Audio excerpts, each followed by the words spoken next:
بسم اللہ الرحمن الرحیم۔ السلام علیکم۔ سیدہ عائشہ رضی اللہ عنہا کی اخیافی بھتیجے عوف بن حارث بن طفیل سے روایت ہے کہ سیدہ عائشہ رضی اللہ عنہا کو بتایا گیا کہ سیدنا عبداللہ بن زبیر رضی اللہ عنہما نے ان کی خرید و فروخت یا عطیے کے بارے میں کہا ہے، اللہ کی قسم سیدہ عائشہ رضی اللہ عنہا اس سے باز آ جائیں ورنہ میں ان پر پابندی عائد کر دوں گا۔ سیدہ عائشہ رضی اللہ عنہا نے فرمایا، کیا اس نے یہ بات کی ہے؟ لوگوں نے کہا ہاں۔ سیدہ عائشہ رضی اللہ عنہا نے فرمایا، میں اللہ کی قسم کھا کر کہتی ہوں کہ ابن زبیر سے کبھی کلام نہیں کروں گی۔ جب ناراضگی کا سلسلہ طویل ہو گیا تو سیدنا ابن زبیر رضی اللہ عنہما نے ماجرین سے سفارش کروائی تو سیدہ عائشہ رضی اللہ عنہا نے فرمایا، اللہ کی قسم میں اس کے بارے میں کبھی کسی کی سفارش قبول نہیں کروں گی اور اپنی نظر نہیں توڑوں گی۔ مزید کچھ دن گزرنے کے بعد سیدنا ابن زبیر رضی اللہ عنہما نے بنو زرع کے دو افراد مسعود بن مخرمہ اور عبد الرحمن بن اسود بن عبد الیغوث سے کہا، میں تم دونوں کو اللہ کا واسطہ دے کر کہتا ہوں کہ تم کسی طریقے سے مجھے سیدہ عائشہ رضی اللہ عنہا کے پاس لے جاؤ۔ ان کے لیے حلال نہیں ہے کہ مجھ سے قطع تعلق کی نظر مانیں۔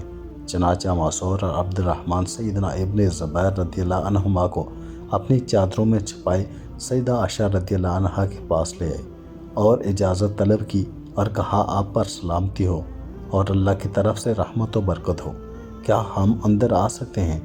سیدہ عائشہ رضی اللہ عنہا نے فرمایا، داخل ہو جاؤ۔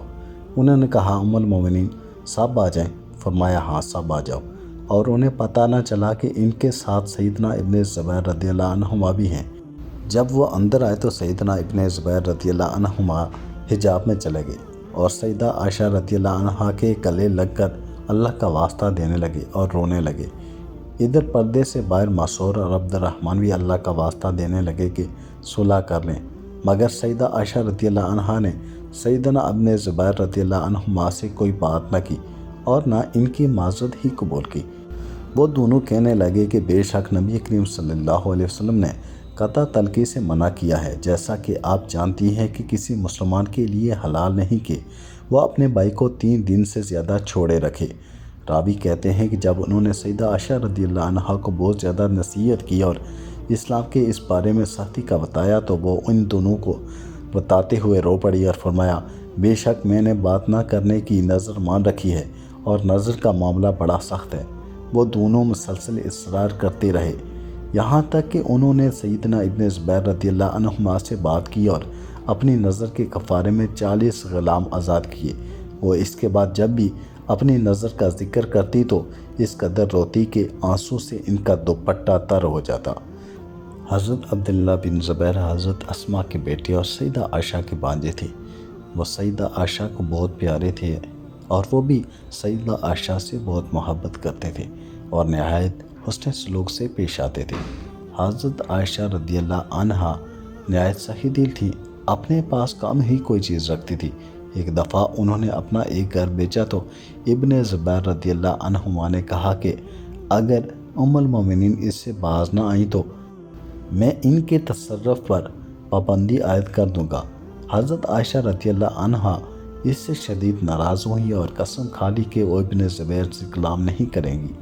ابن زبیر رضی اللہ عنہما کو اس کا احساس ہوا تو انہوں نے ام المومنین سے معذرت کی لیکن انہوں نے معاف نہ کیا۔ بالآخر حضرت مسعود اور عبد الرحمن کی سفارش سے معاف کر دیا۔ قسم یا نظر اگر اللہ تعالیٰ کی نافرمانی کی ہو تو اس سے پورا نہیں کرنا چاہیے، بلکہ اس کا کفارہ دے کر اس معصیت سے باز آ جانا چاہیے۔ اللہ تعالیٰ سے معافی کے حصول کے لیے زیادہ سے زیادہ صدقہ و خیرات کرنا چاہیے، نیز مسلمانوں میں صلح کروانے کی بھرپور کوشش کرنی چاہیے۔